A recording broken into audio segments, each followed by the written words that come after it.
Back in studio with the fellas, and let's work backwards, starting there on the two-point play. I think universally, we love going for two at this point of the season, at this point of the game, a tired defense, not coming back out on the field. Mac, take me through what you saw on that last rep. Mariota, just a little bit higher with that football, and you're probably talking about a winner. It was a great play designed by Cliff Kingsbury when you talk about anticipating Pat's former defensive coordinator, Vance Joseph, bringing pressure, bringing some type of man coverage in the back end, which they had. So what you initially had, if you go back to the beginning of the play, remember the running back was split out wide. He motioned back into the backfield. That's basically trying to see exactly, is there a man following him, which it was, Hufanga. But the running back was weak side offset to the quarterback. He ran a strong side flat route, and Hufanga had to try to follow him to get through the traffic to be able to be in coverage. But because of the traffic, you don't stand a chance to get through that traffic jam, to be in a proper position, to be where you need to be. Luckily, Bonitto was there, high hands, went up and got the deflection, because if he doesn't get the deflection, they win the ball game. Because if you look at the play, there was nothing but open green grass for the running back. I can't remember exactly which back it was. Rodriguez. But he was wide open for the taking. And me and Pat was having the discussion, of course, off camera, talking about what Vance Joseph was going to do. And you said that's something that he oftentimes does in those situations. Yeah, that is his calling call. It was Jeremy McNichols in that route, and it was a perfect design. But in that design, are we looking at something where you aren't accounting for the edge rusher there in Bonitto and saying, Marcus, you just got to beat him? For the most part, that defense, I'm not going to say the name of the defense because I know that defense very well. I mean, 9 times out of 10, he changed the name. No, it's still Reno. If we were going to say it. That's how you get him to say it. I was going to say it anyway. I don't play anymore. I don't care. But anyway, for that defense, you have to make sure that you're sliding the protection the right way. And the crazy thing about that, the back was far offset the far side of the quarterback. Opposite side of the play, yeah. Opposite side of the play, but you typically slide the protection away from the running back. They slid the protection to the running back, and that's how Bonitto ended up coming out free. That's a good point. Scot-free, and knocking down that ball. It's an interesting final play of this game, and what was a interesting game in totality.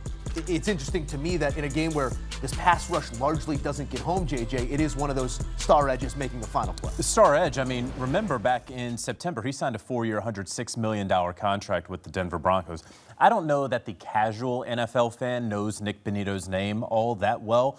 They should, over this season and certainly moving forward, really get to know him. You're right, Joe. This was not a game that there was a standout pass rush necessarily from Denver. Instead, another great collective effort from the Denver Broncos defense, one of the best in the NFL, not just this season, but last season over the past 2 years.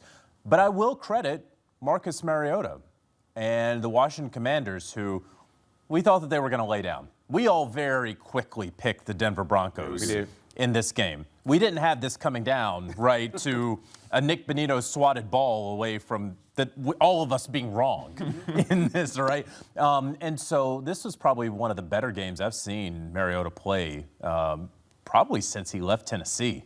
It's been a while since, the way that he was able to hit guys on 3rd and 4th downs. Yeah, there were some fortunate calls and all that stuff. Ultimately, credit to Denver for getting the job done tonight when, maybe the offense let them down again. Came down to one play, and they make it. The Denver Broncos keep that winning streak alive. Most one-score wins in first 12 games of a season in NFL history. Denver, 8 such wins this season, but they don't ask how, just how many.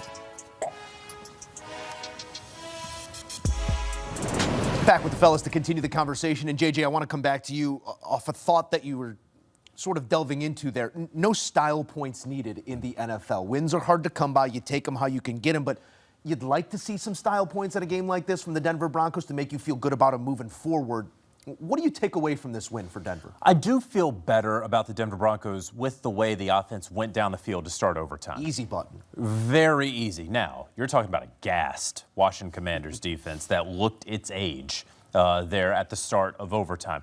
But it made you feel better about the second half that Bo Nix had put together up until that point. Really, the fourth quarter, Bo wasn't that good. And that's been the thing that Bo Nix, he struggled the first 3 quarters of a game. Then that fourth quarter, he can turn it on. And we were waiting on him to kind of turn it on, and it didn't happen. And then finally they made that drive there at the start of overtime to take the lead that they would ultimately win with. It's going to be hard for the Denver Broncos to run the football because they're missing J.K. Dobbins, right? And they're down to Harvey and McLaughlin. And so I fear putting too much stock into Denver because I don't know they're going to be able to run the ball in January, and I don't trust the quarterback. We love the defense, but is the offense going to be able to do enough? They'll do enough, though, to make it to January. There's no question about that. Do you share that same concern with this team, run game or otherwise, for them to make the plays they need to in the biggest moments of the season that still await? Yeah, what JJ talked about in terms of what we didn't see in the first 3.5 quarters compared to what we saw in overtime, the biggest difference from what I watched was tempo. They went fast in overtime. It was a 5-play drive, scoring drive. And they went down the football field in an easy fashion. They allowed Bo Nix just to react.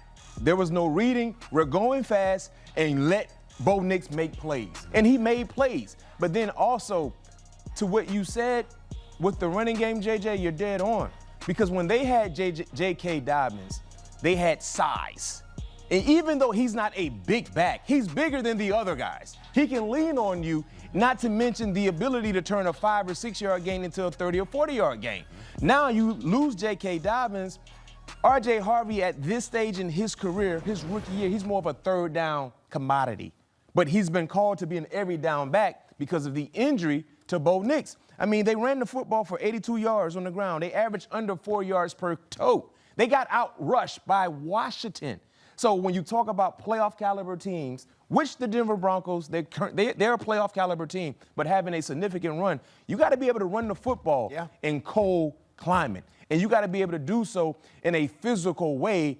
And they don't have those dudes because of the loss to JK, JK. You think about where the AFC playoffs are largely going to be contested if it stays the way it's looking right now, either at home, cold games in Denver, the Patriots, top of the conference right now, tough places to play where you need to pack a run game. If the run game's not there, all the onus falls on the quarterback. And we talked about those first 3, maybe even 4 quarters where struggles for Bo Nix, an interception that you really don't want to see by any year quarterback, but especially your second-year quarterback trying to take the step forward. The highs and lows and the inability to go left, Where are you at right now with Nix? The numbers are going to jump off the page at you out of this one, and he makes the plays in overtime, but it feels like we're still wanting for more. Yeah, I would like to see more consistency, as far as his decision-making. We know what he can do with the ball in his hands. He's very athletic. He can create extra time, deliver the ball down the field. But the decision-making is what's been holding Bo Nix back. And we know what the defense can do, but sometimes he put that defense in a hard spot. Yeah.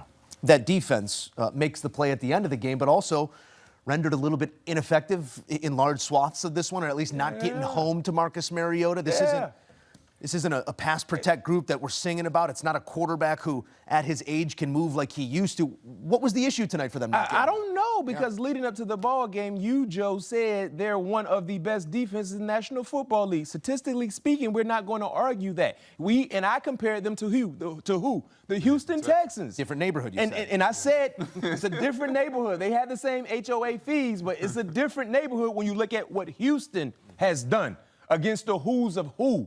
Right, they come up and they deliver. I think what we saw today was a great game plan by Cliff Kingsbury and great individual performance by Marcus Mariota. Extending plays. Like, he made life difficult for them. He wasn't a sit and duck. He wasn't a stop sign in the backfield. He was moving, and he was needing to do that to be able to keep them on their heels a little bit. But great teams find ways to make great plays, even though they were a bit mediocre, to say the least, up to their standard. And that Nick Bonitto deflection was the defining play of the game. So, yeah, they didn't give us the usual concepts, the usual production. But when they needed to make a play, who do you call on? Who do you believe in? Guess who stood up? The big man, the money man. But you remember what I said at the top of the show? Mobile quarterbacks gave this defense trouble, and that's what happened again. And Mariota still has some wheels, right? And so there's that. I also point to the fact that, Zach Ertz has some age on him, and Terry McLaurin has a little age on him. They both combined for 200 receiving yards tonight. And Zach Ertz had a couple of drops that could have been costly, right? Let's just be right. It could have been costly.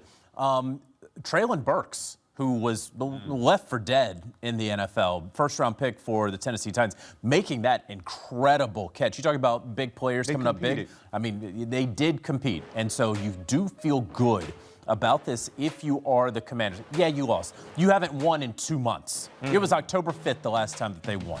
Okay, they were a play away from winning. But the thing that I'll say here is the guy that we saw on the sideline, not dressed tonight, at least at the end of the game, Jaden Daniels. There's not a ton of reason to go out there and play Jaden Daniels in the rest of this year. The season's lost. You're not making the playoffs. He doesn't really protect himself. All of those things are true.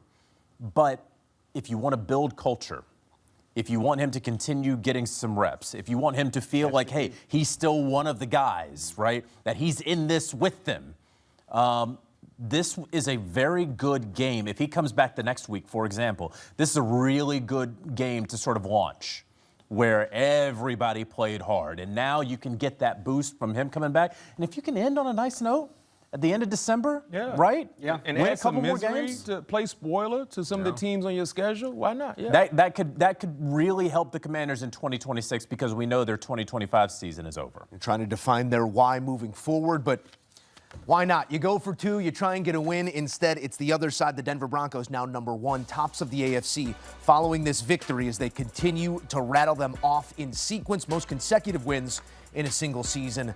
9 and counting, and usually that points you well into the playoffs.